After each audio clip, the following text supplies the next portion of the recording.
ថៃឬក៏សៀមកំណើតវាមកពីអន្តោប្រវេសន៍មកពីយូណានចិនខាងត្បូង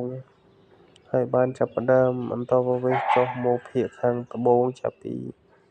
សតវត្សទី4ដល់ទី13គ្រិស្តសករាជពួកគេចំណាក់ស្រុកមកបន្តិចម្ដងនេះ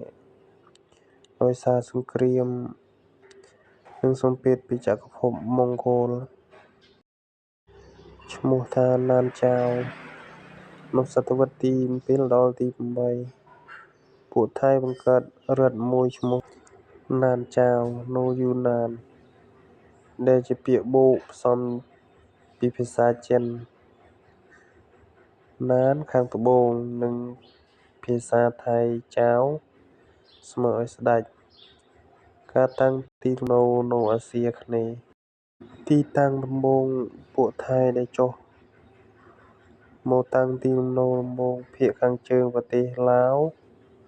តំបន់ឈៀងម៉ៃខាងជើងតំបន់ទន្លេមេណាមដែលក្រោយមកក្លាយជាប្រទេសថៃបើតាមឯកសារបារាំងពួកថៃធ្វើអន្តោប្រវេសន៍មកតាំងទីលំនៅលើទឹកដីខ្មែរបន្ទាប់មកវាទទួលយកវប្បធម៌ខ្មែរហើយក៏បោះបោរដណ្ដើមទឹកដីពីអាណាចក្រខ្មែរការកកើតរដ្ឋថៃដំបូងនគរតូចៗនៅសតវត្សទី13ពួកថៃបង្កើតរដ្ឋតូចៗដូចជាសុខោទ័យឈៀងសែនស្រែមលៀននគរទាំងនេះដំបូងជារដ្ឋទន់ខ្សោយស្ថិតក្រោមអាណាព្យាបាលខ្មែរហើយត្រូវបានគេគំរាមកំហែងដោយអ្នកជិតខាងដូចជាភូមានិងវៀតណាមវាឯករាជ្យពីខ្មែរនៅចុងសតវត្សទី13នគរសុខោទ័យបានទទួលឯករាជ្យពេញលេញតែពីអាណាចក្រខ្មែរធ្លាក់ចុះខ្សោយការរីកចម្រើននៃអយុធ្យាហើយអំណាចថៃវាក៏កើតនៅសតវត្សទី14នគរអយុធ្យាកើតឡើងហើយក្លាយជាមជ្ឈមណ្ឌលអំណាចថ្មីវាពង្រីកទឹកដីនិងក្លាយជាគូប្រជែងចម្បងរបស់អាណាចក្រខ្មែរនៅចុងសតវត្ស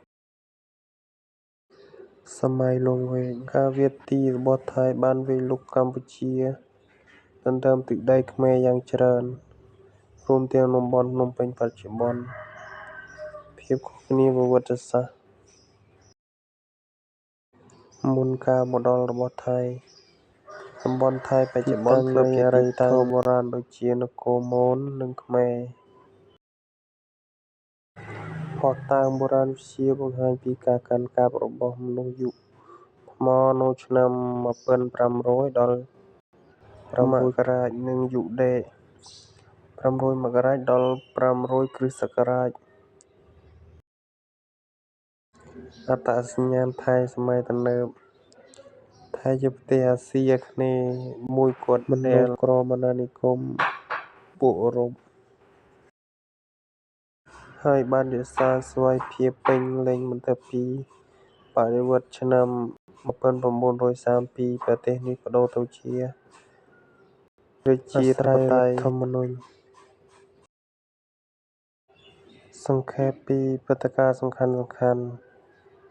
របស់ប្រទេសថៃសម័យកាលទសវត្សរ៍ទី7ដល់ទី8ការកកើតរដ្ឋណានចាវនៅយូណានសតវត្សរ៍ទី9ដល់ទី13អន្តោប្រវេសន៍ថៃចូលអាស៊ីអាគ្នេយ៍សតវត្សរ៍ទី13ការកកើតនគរសុខោទ័យសតវត្សរ៍ទី14ការកកើតអយុធ្យានគរអយុធ្យាឆ្នាំ1932បដិវត្តន៍ប្តូររបបទៅជារាជាធិបតេយ្យអាស្រ័យរដ្ឋធម្មនុញ្ញដូច្នេះដើមកំណើតថៃគឺ